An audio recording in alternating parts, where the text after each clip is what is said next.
Okay, I think we're all gathered, and it's my pleasure to introduce Mary O'Sullivan as this year's Tawney Lecturer. Mary is one of the most prominent economic and business historians with a particular reputation in her understanding of corporations and financial markets based on her training in business economics.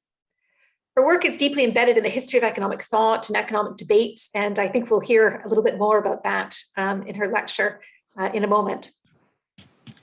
Mary graduated from UC Dublin and joined McKinsey. Neither of her parents indeed finished high school, so academia was perhaps not a well-recognized route for her.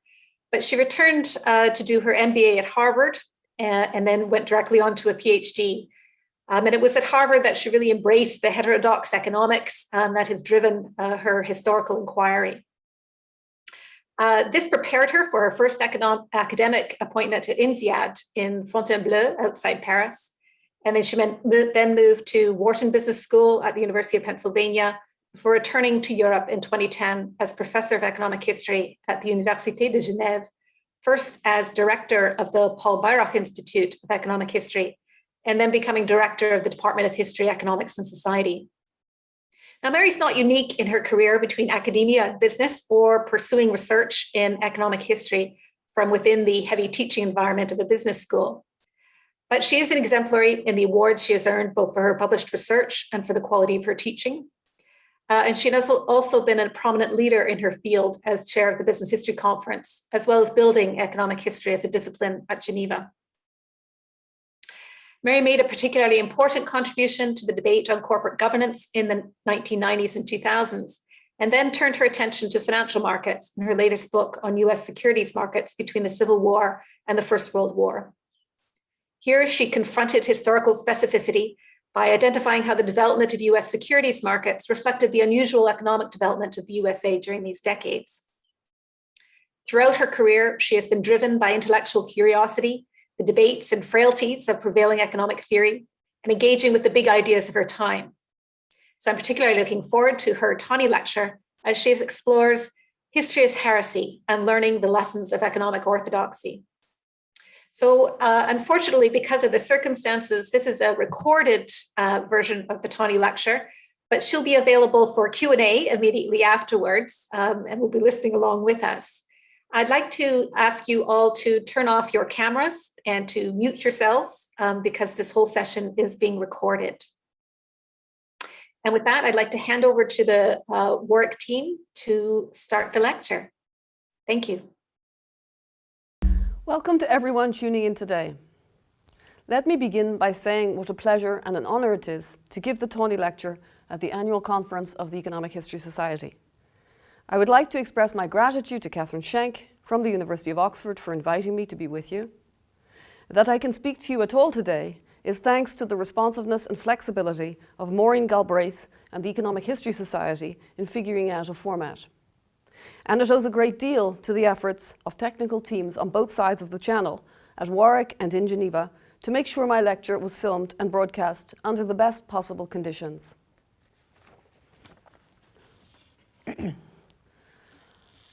On March the 26th, 2020, in the face of the COVID-19 pandemic, the governor of the US Federal Reserve System, Jerome Powell, made an extraordinary declaration.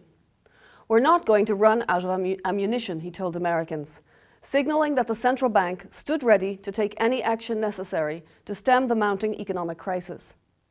Such radical action by central banks, quantitative easing as it is known, has its critics on the right and the left of the political spectrum. Just as striking, however, is that many prominent economists and economic historians have rallied in support of central banks' bold actions. Thus, quantitative easing has come to be cast as a sine qua non in responding to economic crisis, to any crisis, even one as novel as the virus crisis. Their remarkable certainty offers a string we can pull to unravel a story about how our understanding of present crises came to be dominated by lessons drawn from past crises. In 2002, Ben Bernanke offered a much-cited tribute to a monetary history of the United States, a book by Milton Friedman and Anna Schwartz, published in 1963. his statement alluded to the widespread consensus around the claim advanced by Friedman and Schwartz that the Federal Reserve System was responsible for turning an ordinary economic downturn into the Great Depression of the 1930s. They argued that when a massive financial crisis led to a sharp decline in the stock of money in the US economy, the Federal Reserve failed to take action to mitigate the problem. By the end of the 20th century, their interpretation had become sufficiently dominant in economics and economic history to qualify as the orthodoxy of the Great Depression in the United States. In the early 21st century, this economic orthodoxy of a most unorthodox history leaped from academic minds into the policy sphere. When the global financial crisis struck in 2008, Bernanke was chairman of the Federal Reserve System, and he showed his determination not to do it again by proposing aggressive policies of monetary expansion. The flood of liquidity into capitalism's financial system was remarkable in historical perspective. It defines our economic reality to such an extent that the story of a mysterious professor who raided the Royal Mint of Spain to print billions of euros was the basis for a wildly popular television series. The professor explained that he was making a liquidity injection, but not for the banks. "I'm making it here," he said, "in the real economy." And he made these statements even before the virus crisis brought bolder liquidity injections. What we have here is a story of how a specific interpretation of a crisis that occurred nearly a century ago became an economic orthodoxy of the Great Depression, before being mobilized to justify policies for dealing with crises today. We can reflect on this story from many perspectives, but today I will explore it for the insights it offers on the relationship between theory and history in the study of economic life. I will emphasize that historical research can be mobilized to show the value of heretical ideas in order to challenge economic orthodoxies. Friedman and Schwartz understood the heretical potential of historical research and exploited it in a monetary history to question dominant interpretations of the Great Depression in their time. Now that their interpretation has become our orthodoxy, I suggest that we explore the fertile link between history and heresy to better understand our economic past.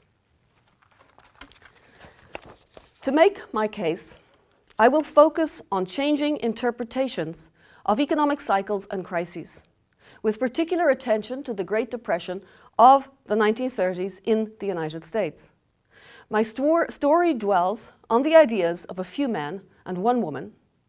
It focuses on a nanosecond in time, a slice of the 20th century, and my main concern will be that microcosm of the world that we call the United States. We have already seen the enormous influence of Americans' ideas about America in the reliance by a global policy elite on a monetary history of the United States. As the book's original cover suggests, it was a contribution to the NBER's ambitious research program on business cycles, a program initiated in the early 1920s by Wesley Clare Mitchell and guided by him for decades. So I begin with Mitchell's research program on business cycles and its successes and setbacks at the NBER. That history, as we shall see, sheds light on the distinctive way in which a monetary history brought theory and history together to understand the Great Depression. Wesley Clare Mitchell did more than any other economist to shape the study of business cycles in the United States, from the publication of Business Cycles in 1913 until his death in 1948, as he struggled to complete a new synthesis. Mitchell began his career at the University of Chicago's recently established Department of Economics. There he met Thorstein Veblen, notorious for his unconventional ideas about economic activity and a guiding light for the distinctive US School of Institutional Economics. Mitchell drew inspiration from Veblen's ideas in devising his theory of business cycles, which was rooted in the distinctive features of what he called the money economy and later referred to as capitalism. Mitchell used the money economy to evoke a distinctive institutional form of economic activity, one whose essential feature is not the use of money as a medium of exchange, but rather the fact that economic activity takes the form of making and spending money incomes.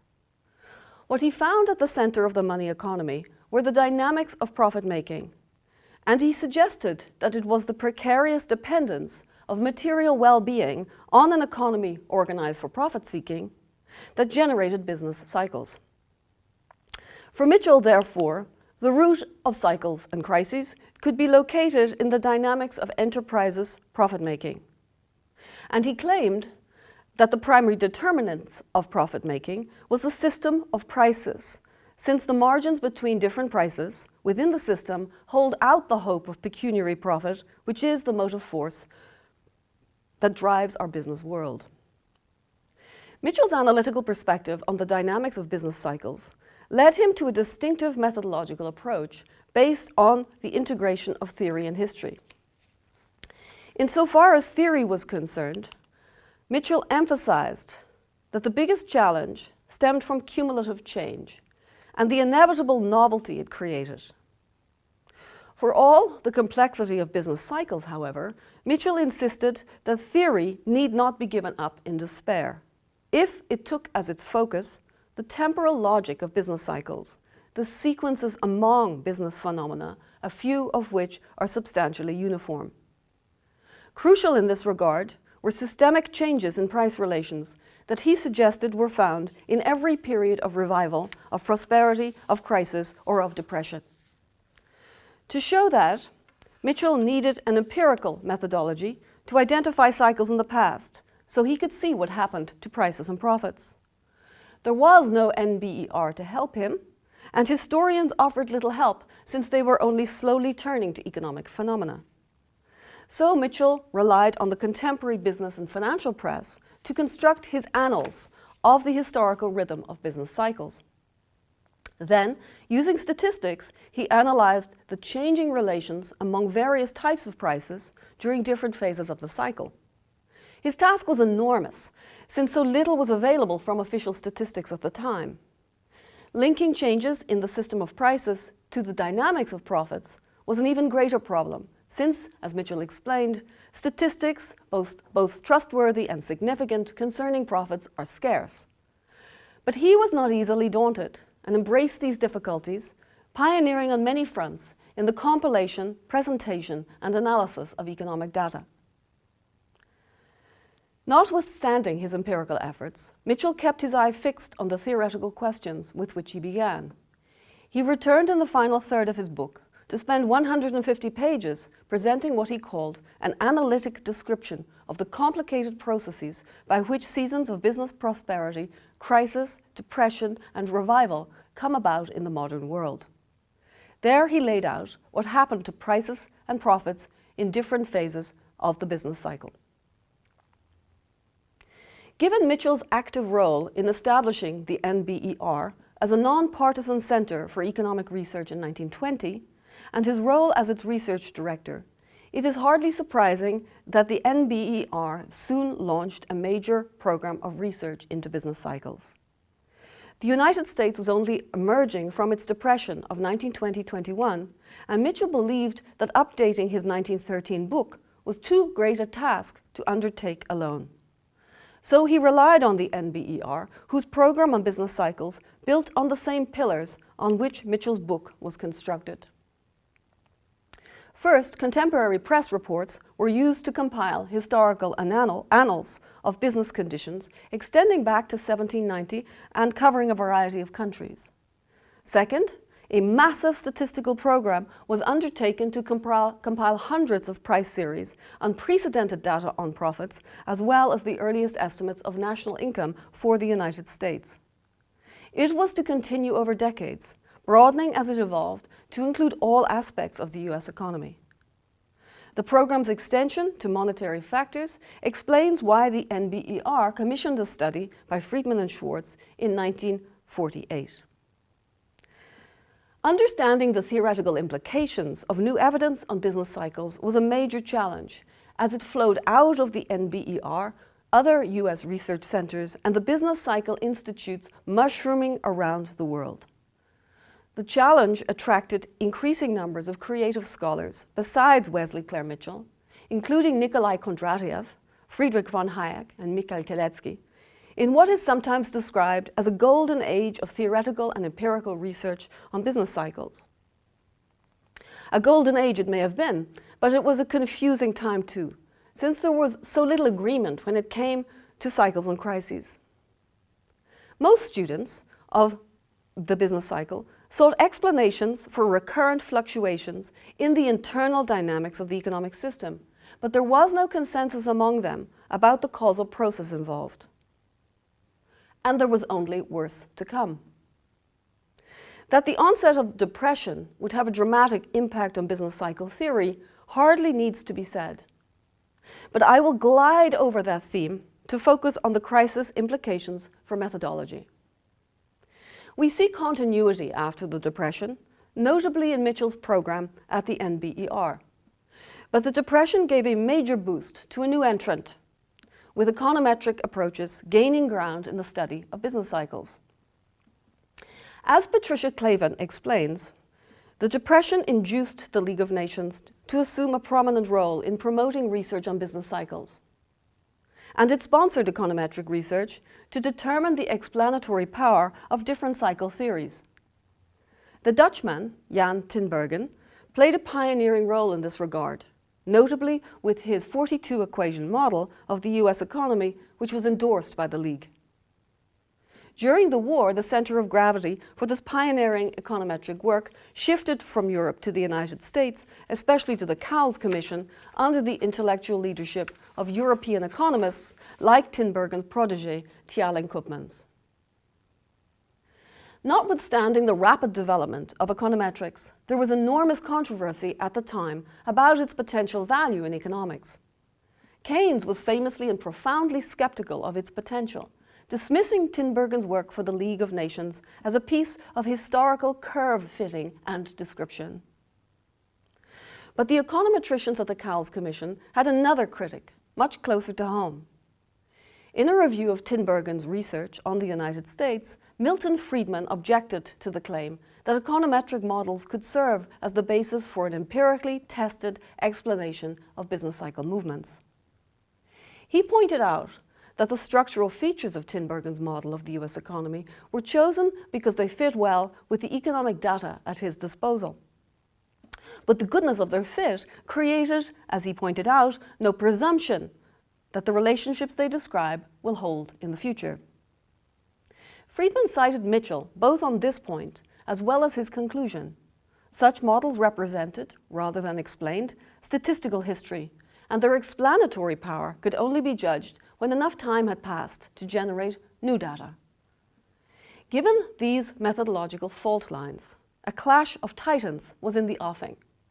The demands of wartime planning and then post-war economic management gave an impetus to systematic empirical research. That might seem to rule out Keynes, given his methodological stance, but his insights about the malfunctioning of the economic system and the remedies for addressing it seemed too attractive to give up. As a result, some Keynesian notions were incorporated in the new macro models built on structural econometric equations, but as Keynes' own critique had highlighted, these models could incorporate only causal factors that were measurable. And since uncertainty and sentiment resisted quantification, they were abandoned by the wayside, prompting Joan Robinson's evocation of a bastard Keynesianism. The main rival for structural econometrics as an empirical research program for studying business cycles in the post-war years was the integration of theory and history that Mitchell and the NBER exemplified. And so the clash of titans came down to a contest between these rival programs in a series of increasingly vigorous exchanges from the late 1930s to the late 1940s. There is no doubt about how it ended, with victory for the structural econometric program and defeat for Mitchell's alternative. But the question of why that happened does not lend itself to easy answers. The story is often told as if the failure of Mitchell's program was deserved. Following Koopman's lacerating critique, Measurement Without Theory, in 1947, Mitchell and the NBER are characterized as offering history, statistical history it is true, but no theory, and economic measurement that was distinctive for, as Koopmans put it, the pedestrian character of the statistical devices. But if there is one book that creates a problem for the conventional explanation of who won and why they triumphed in the battle of ideas about crises and cycles in the United States, it is this book, A Monetary History of the United States.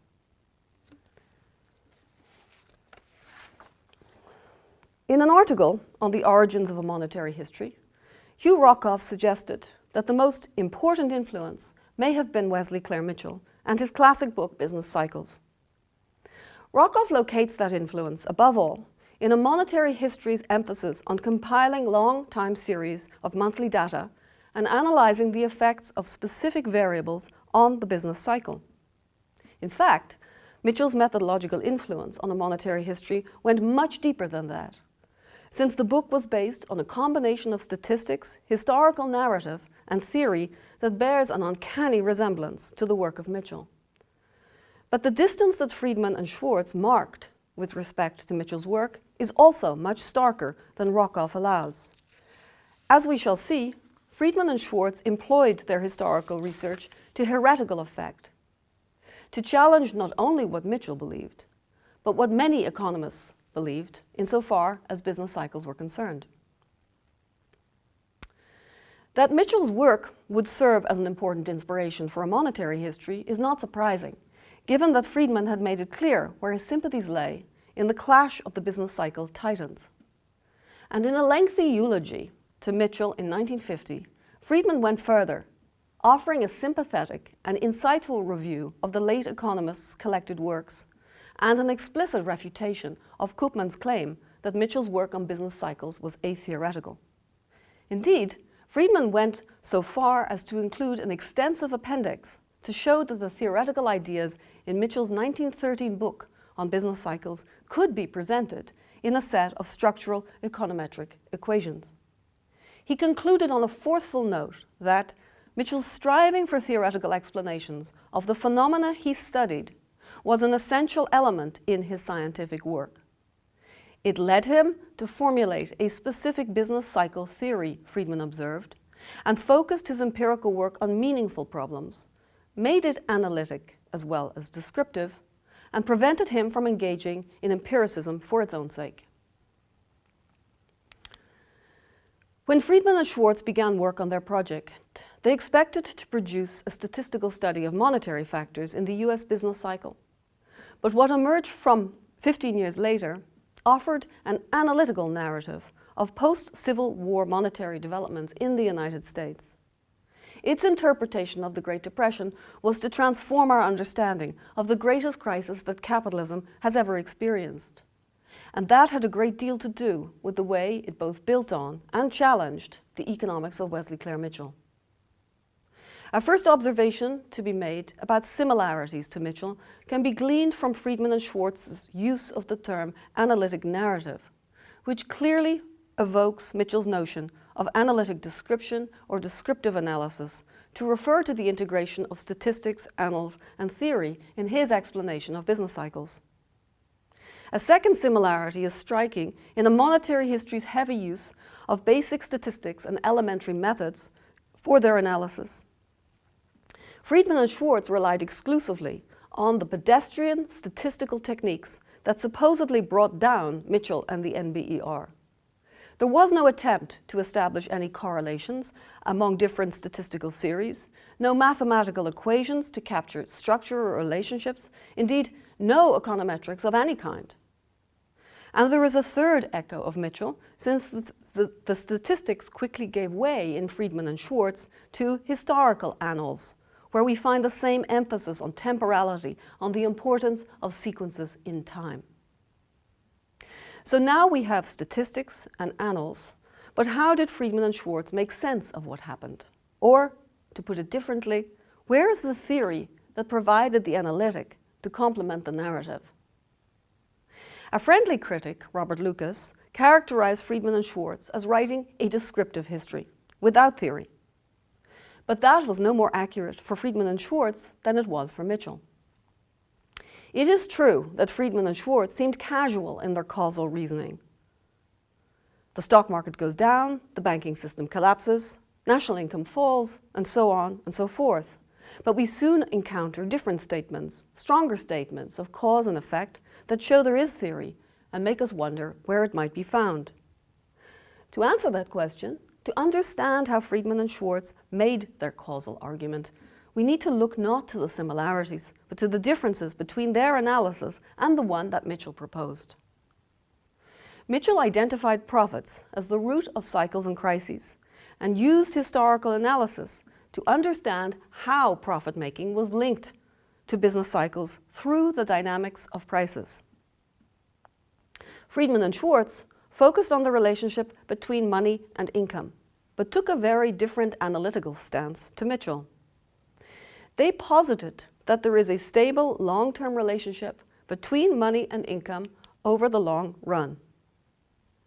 But what they were interested in exploring is what happens when the long-run stable relationship breaks down, as it does most spectacularly in the Great Depression. Already this tells us something important. Friedman and Schwartz conceived of the norm in capitalism as stability, as characterized by a harmonious covariance of money and income, interrupted only by cycles that are presented as aberrations. These aberrations were the focus of their analysis, and it was during those unusual historical moments, they claimed, that money mattered a great deal. Specifically, insofar as the Great Depression was concerned, they argued that it was the drop in money that caused income to fall. This is far from self-evident, as Friedman and Schwartz acknowledged, since causality in such a relationship could just as easily go the other way. So how do they go about showing that money mattered so much during crises? Writing in the early 1960s, many economists would have turned to some kind of econometrics to do that. But that is not the approach that Friedman and Schwartz pursued. Instead, they turned to history, as you see here. Based on historical research, they purported to reconstruct the temporal sequence of events that led to a catastrophic contraction during the Great Depression, to show how waves of banking crises led to a decline in the stock of money in the US economy, precipitating the diminution of the country's national income. To the extent that they had evidence for their causal interpretation of the Great Depression, therefore, it is historical evidence. Moreover, they used historical reasoning to go further, to transcend a story that would otherwise locate the collapse of the US economy in the failures of its private financial system. If they did not lay the ultimate blame there, it was because of the counterfactual history that they constructed. In this quotation, I have highlighted their use of the conditional to emphasize that what they were building was the impression of a crisis that did not have to occur. Indeed, Friedman and Schwartz were quite explicit about their exercise in conjectural history, the tale of what might have been, and acknowledged there is no way to repeat the experiment precisely, and so to test these conjectures in detail. Now, you can write good books based on counterfactuals, but imaginative literary devices are usually employed to avoid writing ugly phrases like the ones in this quotation. The phrase would have actually appeared 450 times in their book. Whatever about the literary qualities of that choice, it tells us that much of Friedman and Schwartz's history was counterfactual history, and nowhere was it more important than in their interpretation of the Great Depression. It allowed them to make a bold claim, even a breathtaking one, which is that the greatest crisis that capitalism had ever confronted was allowed to go as deep and to last as long as it did because of the failure of government. That their interpretation was ideologically loaded was blatantly clear in a book that Milton Friedman had published only a year earlier. In Capitalism and Freedom, a veritable hymn to free markets and liberalism, Friedman devoted a whole chapter to the control of money, and there was no subtlety about the target or weapon in his attack.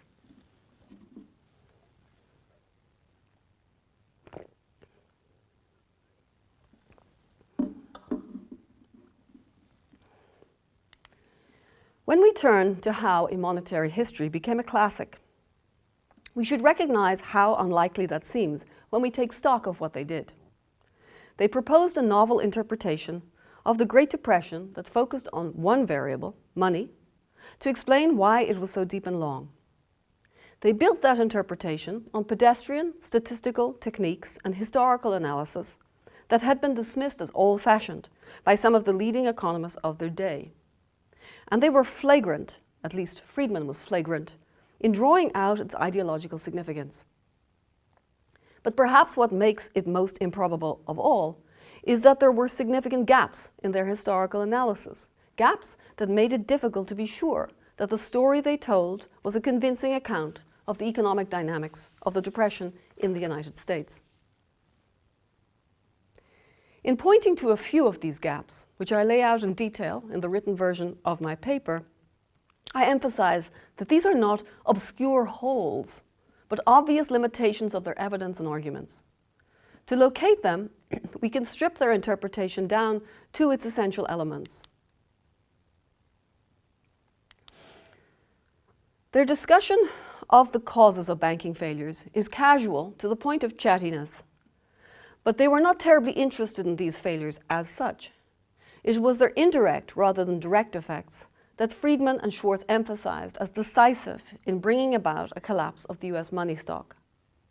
However, when it comes to the contagion of fear that supposedly enveloped depositors across the United States, their account relies on homespun wisdoms like such contagion knows no geographical limits, and it offers a few specific claims, but with limited evidence.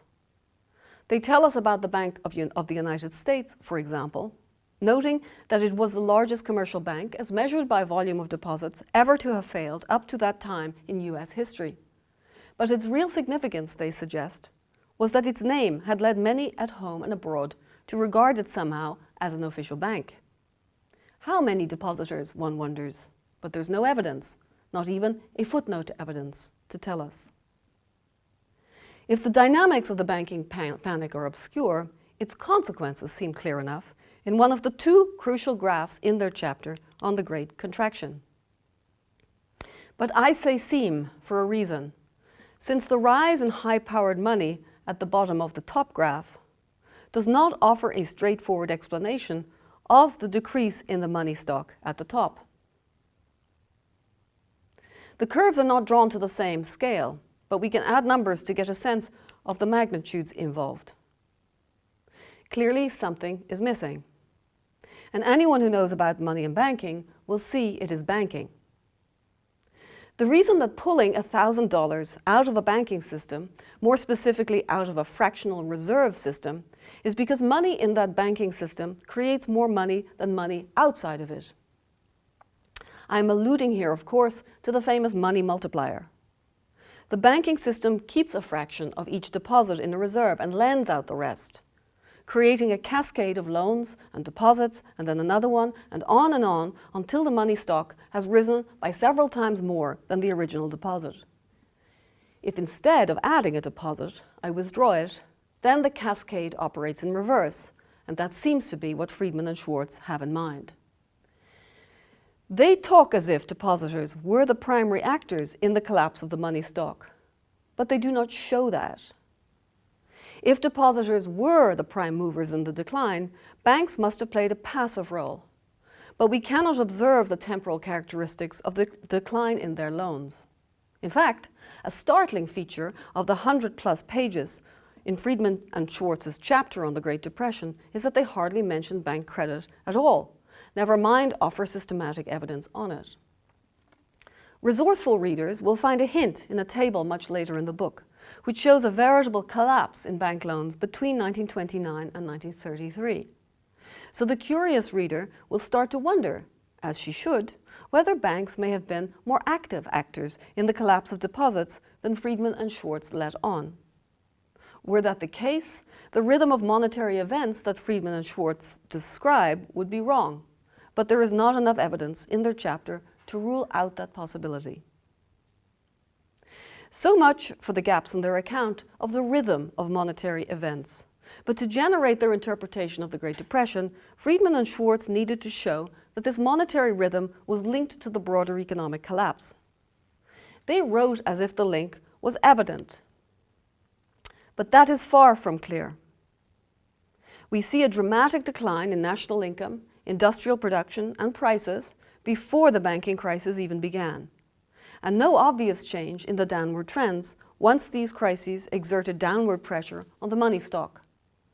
So the reader wants some evidence on the transmission mechanisms from the monetary sphere to the rest of the economy. Well, she can look, but she will not find. To conclude, let us come to the Fed, which has not been mentioned so far, and for good reason. The Fed does not feature in any of the causal junctures that Friedman and Schwartz identify as leading to the Great Depression. It enters instead as a deus ex machina, and more specifically, as a God that stood by and let his people suffer by failing to counteract the collapse of the US money stock.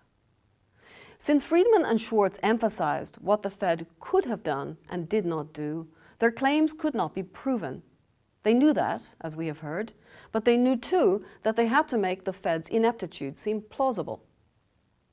The devices they used to do so were partly evidentiary, but mostly rhetorical. To the extent that there are living, breathing human beings in their chapter on the Great Depression, most of them work for the Fed.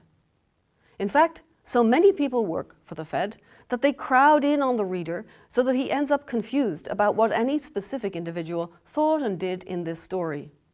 What really matters is the sense he gets that there were lots of actors in the Fed, that any of them could have done the right thing, but that none of them did.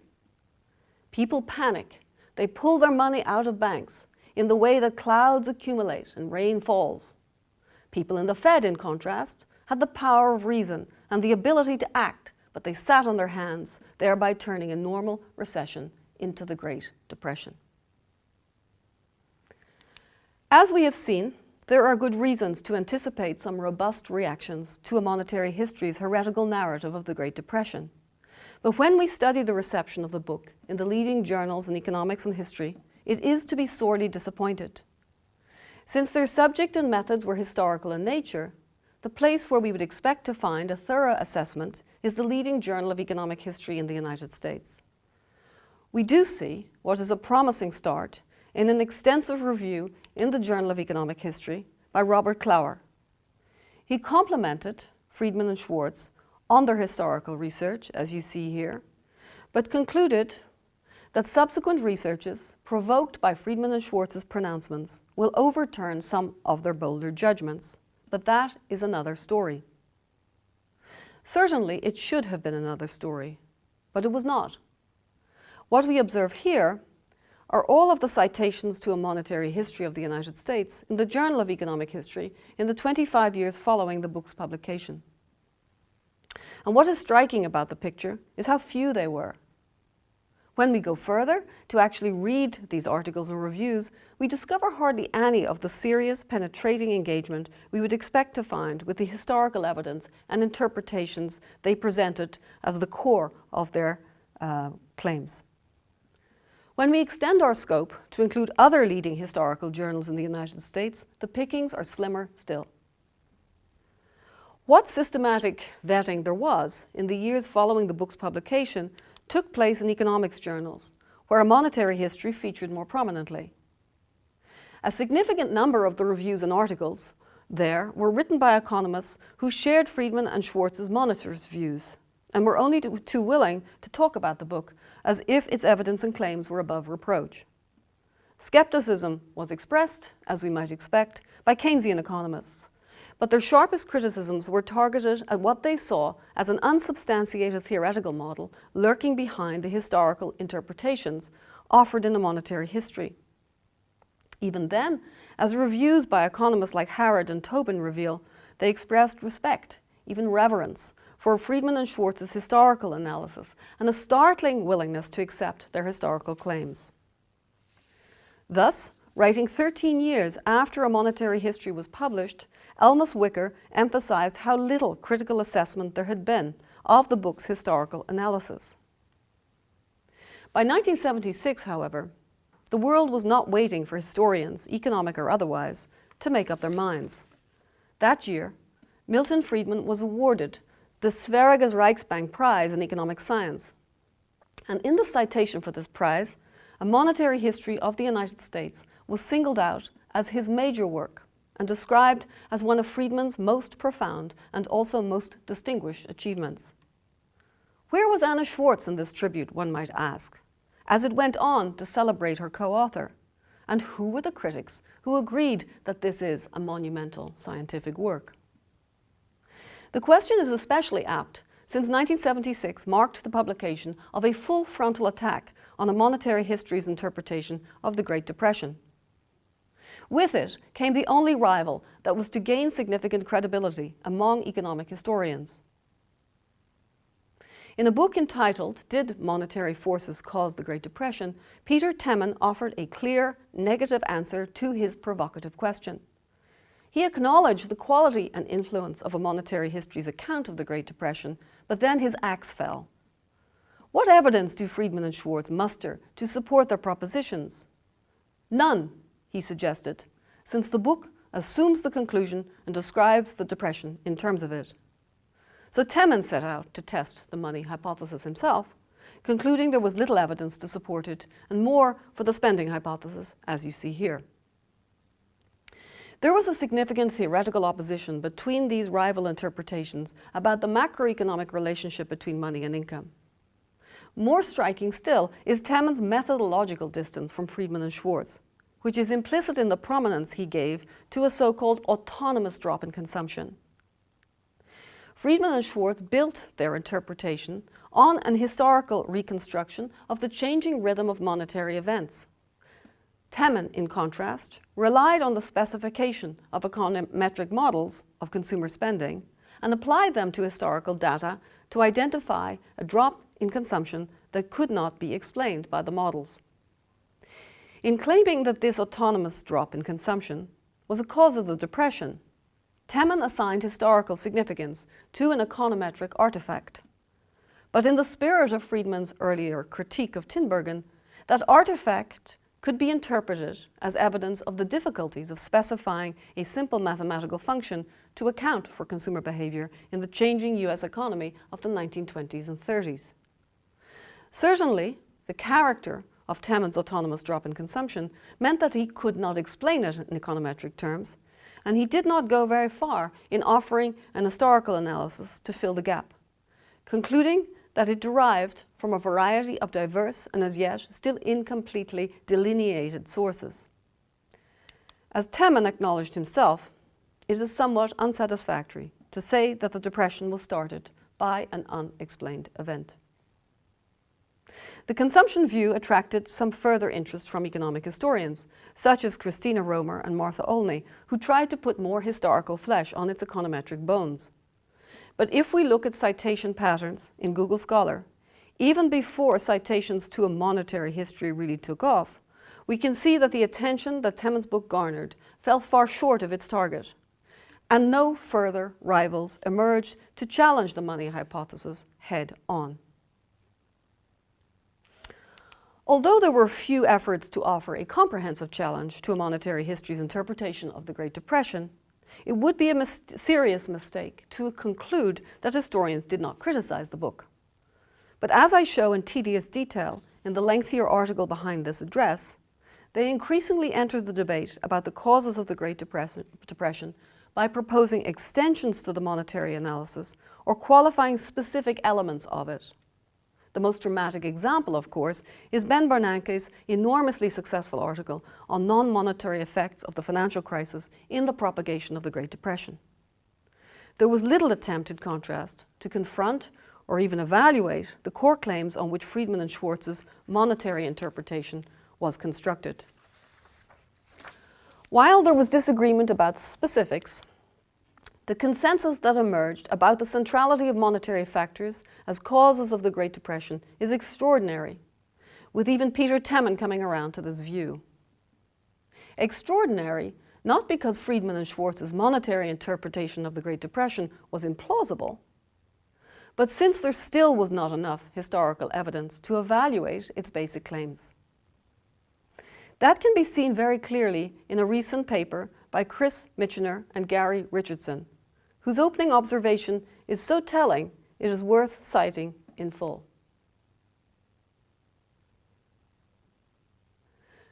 Presumably, the double, surprisingly, is a typo, but their assessment is worth both of them. After all this time, we have little more evidence than Friedman and Schwartz offered for the key mechanism in their interpretation of monetary events, the contagion of fear. Much the same can be said about the relationship between monetary events and US economic collapse, with the title of this 2013 paper saying it all: the missing transmission mechanism in the monetary explanation of the Great Depression.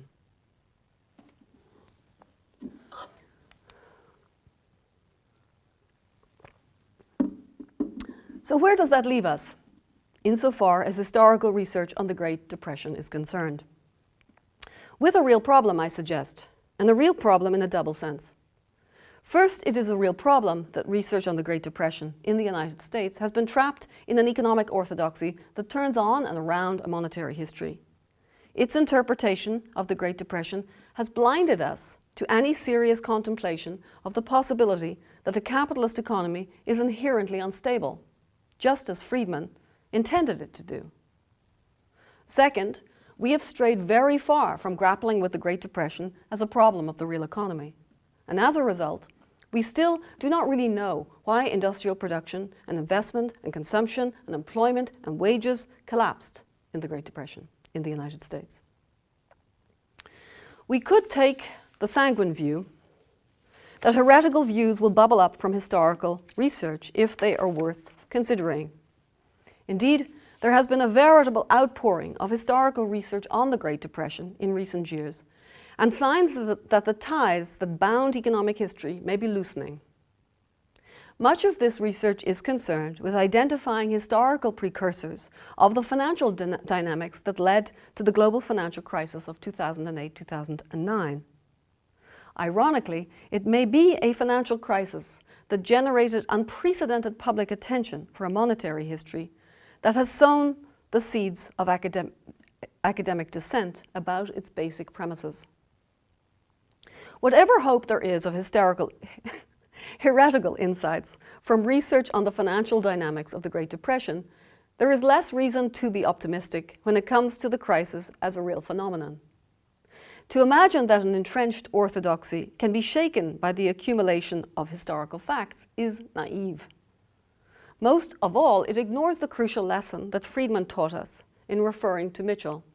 We need theory to focus our empirical work on meaningful problems, to make it analytic as well as descriptive, and to prevent us from engaging in empiricism for its own sake. And once we acknowledge the importance of theoretical reflection in our historical research, we can see the inadequacy of the standard theoretical approach used to generate alternative accounts of the Great Depression in the United States. We have seen that inadequacy in Peter Teman's efforts to counter the money hypothesis by trying to capture the real dynamics of the Great Depression with the notion of an autonomous drop in consumption. We see a similar approach in a more recent study by David Greasley and Jacob Madsen that suggests that the decline in investment in 1930 has as much right as consumption to be treated as an autonomous cause of the Depression. But the problem with their account is the same as for Teman's study, which they acknowledge themselves when they say that neither consumption nor the fixed investment slumps of 1930 were truly autonomous. Rather, they are unexplained by conventional models. The question that begs is whether the identification of autonomous shocks offers us insight into the historical dynamics of the US economy or the limits of simple mathematical functions for representing complex and changing economic relations. Given the inadequacies of this approach, we might wonder why it persists. It is not the only game in town, since we might appeal to real business cycle theory or theories of long waves of technological change. But that the only imaginable causes of cycles and crises are external to the economic system is the symptom of a specific way of thinking about its functioning. If we insist on studying our economies only in terms of their character as market economies, and market economies with strict conditions attached to the way their markets work, then we limit our capacity to imagine the possible causes of cycles and crises. In the 1920s and 1930s, and for nearly a century before that, a common way to think about gluts and crises was as problems of overproduction or underconsumption. These claims were always controversial, since critics argued these features could not persist in a market economy. After World War II, claims of underconsumption and overproduction bit the dust, and their elimination is the reason that today's conventional accounts of crises and cycles look to exogenous factors to explain them. In the process, we have generated more consistency in our theory of market economies, but only by losing sight of the intuition that something in the historical dynamics of the economic system might generate cycles. And that suggests that the standard theoretical frameworks that are available to economic historians are not only unhelpful for explaining cycles, but may be an obstacle to understanding them. The US economy in the 1920s and 1930s was a market economy in which goods and services were exchanged at prices set in markets. But it was more than a market economy, since it was a capitalist economy too. What difference does that make, you might ask? To show you, I could turn in several heretical directions, but since we began with Wesley Clare Mitchell, what better way to end than by turning to him again?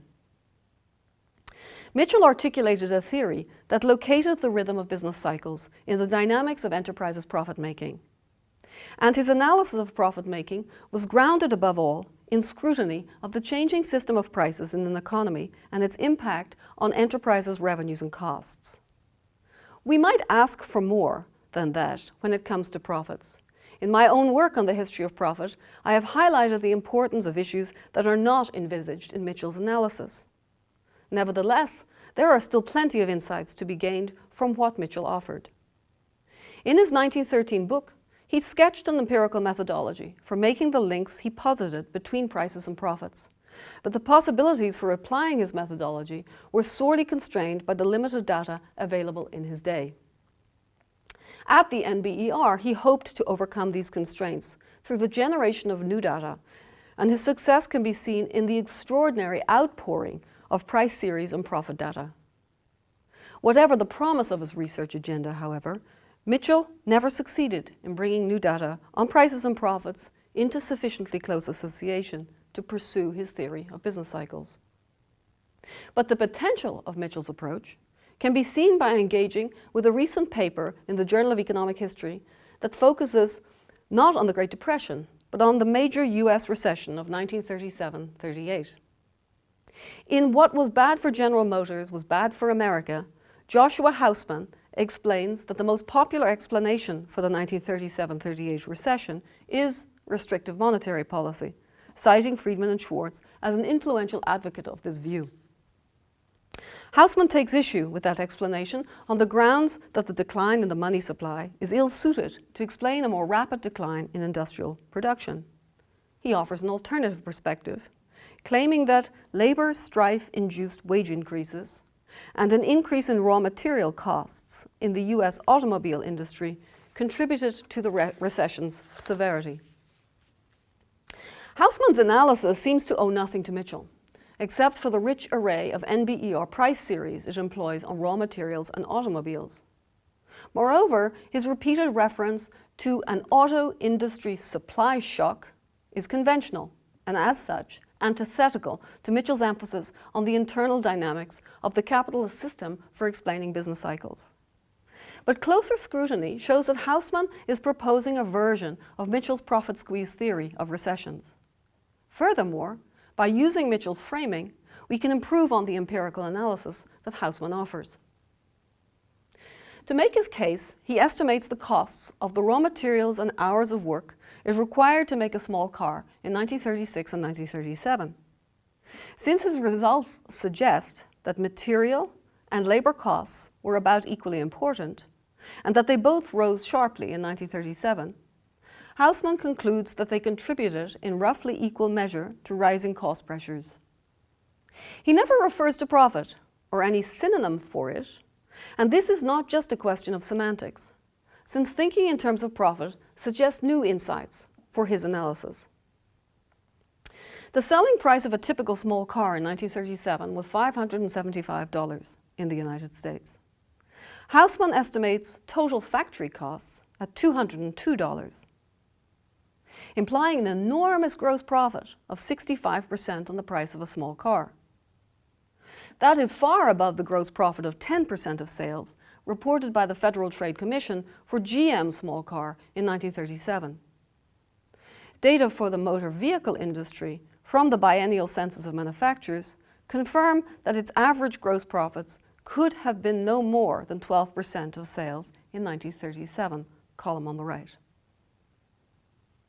They also imply that cost pressures were generating a profit squeeze in the car industry in 1937, as Houseman suggests.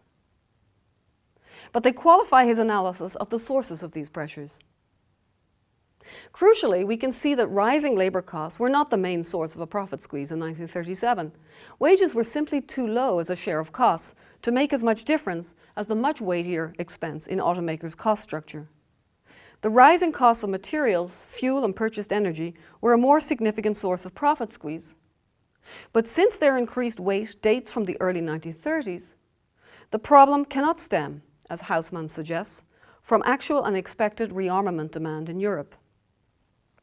By the mid-1930s, as you see, rising input costs were squeezing the percentage shown in the last column of the table, which is not a measure of net profits, since it includes salaries as well as other administrative and central expenses.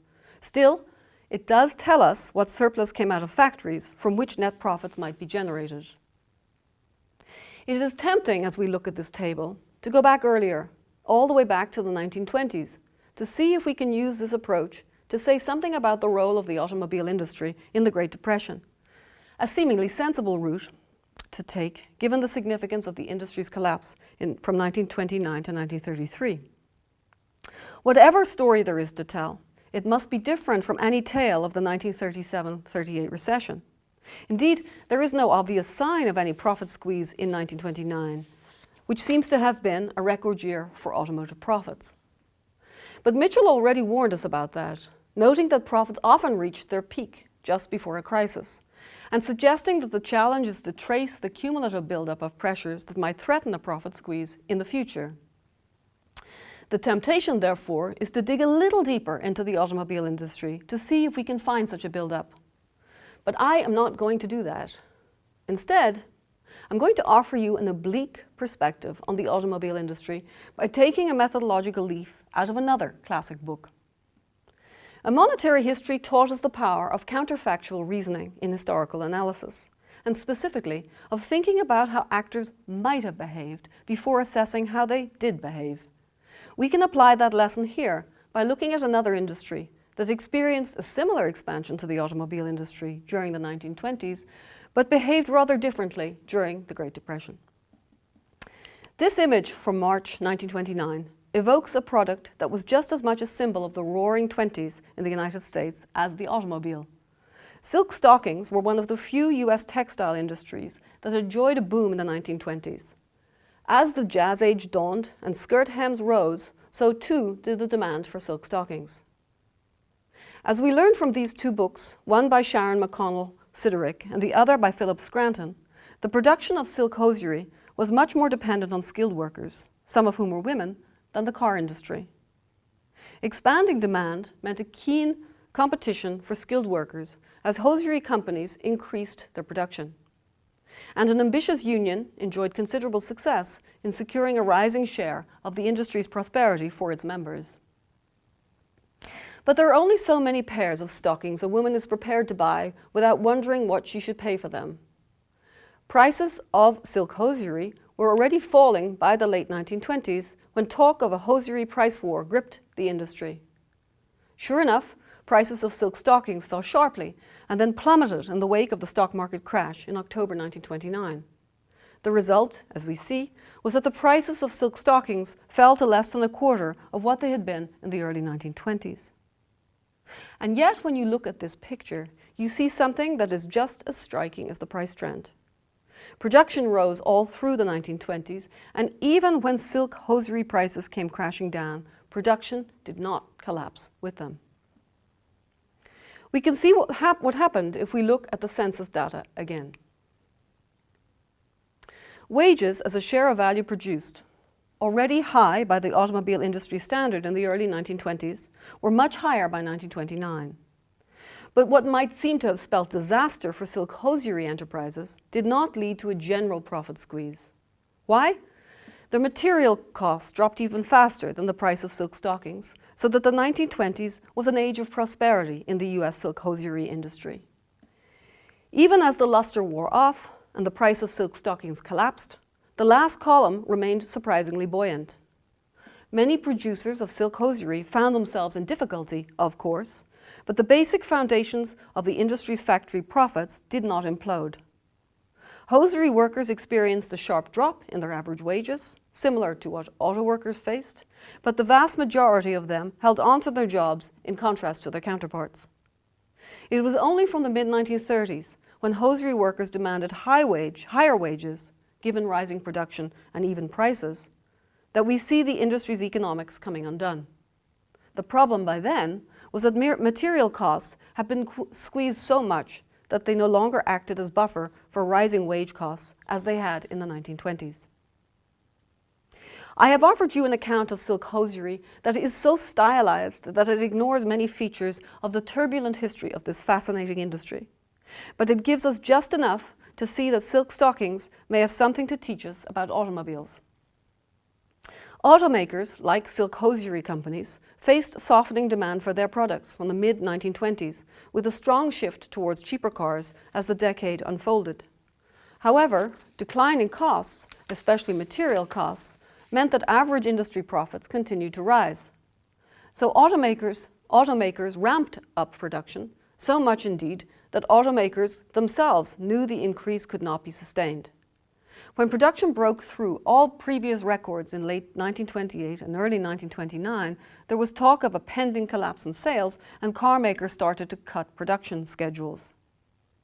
So why did the car industry fail to react the way the silk hosiery industry did? Why didn't they slash the prices of automobiles instead of production?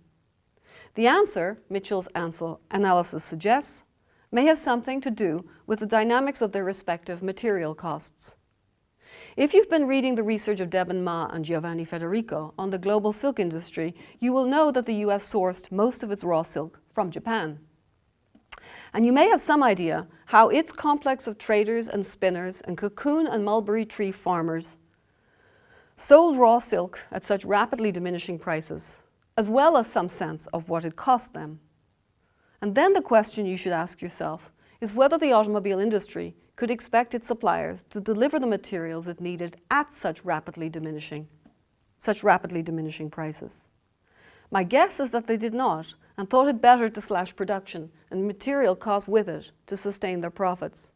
That strategy worked out well for some, less so for others, as we know from Timothy Bresnahan and Dan Rath, but it brought problems for the future. Even to sell what they sold, car companies felt pressure to offer more. So they literally increased the heft of their cars, making their cost structures more vulnerable to changes in material costs. However, it's not the answer that's important here, but the question. And it is a question that has resonance across all kinds of US industries in the 1920s and 1930s. That question points us in directions we have not adequately explored in research on the Great Depression. If I had another hour, I would bore you with some more. But I don't have another hour, and I've bored you enough, so let me come to the point. If we want to dismiss the Great Depression as a real problem, let's do that. But let's do it only after we've made a much more serious effort to think about it, using any and all of the theories at our disposal. The story I've told you today is about theory and history, and it raises serious questions for economic history about its relationship to economics. The recent attention to a monetary history in the global financial crisis gave some economic historians a sense that their time has come after years of struggling for attention from economists. Ran Abramitsky urged other economic historians to make the most of the opportunity by conveying history to economists using concepts and methodologies they understand. We hear more cautious voices, with Barry Eichengreen speaking of the misuses of history, and suggesting that what we retain about the Depression reflects what was acceptable and unacceptable to the mainstream of the US economics profession. And some have gone further still, as Brad DeLong does here, to suggest that the most widely invoked lessons of the Great Depression have a stronger ideological than historical basis. The story I've told has a good deal of politics in it.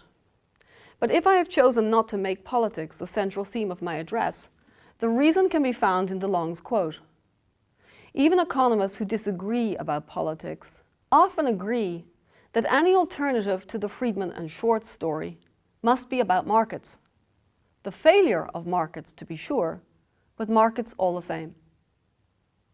The story we might want to tell, I have suggested, is about capitalism. It allows us to see patterns we did not see before, and it might suggest a different story about the Great Depression.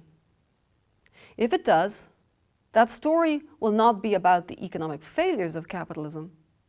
It will be about how capitalism worked in the Great Depression. And because it worked, production and employment might be maintained or slashed, and wages and prices might move with or against each other. The institutional foundations of capitalism might have come under threat in the United States if the government had not stepped in to control the damage it wrought. But the damage was part and parcel of any society's Faustian deal with capitalism, as a strikingly mild-mannered heretic pointed out more than a century ago.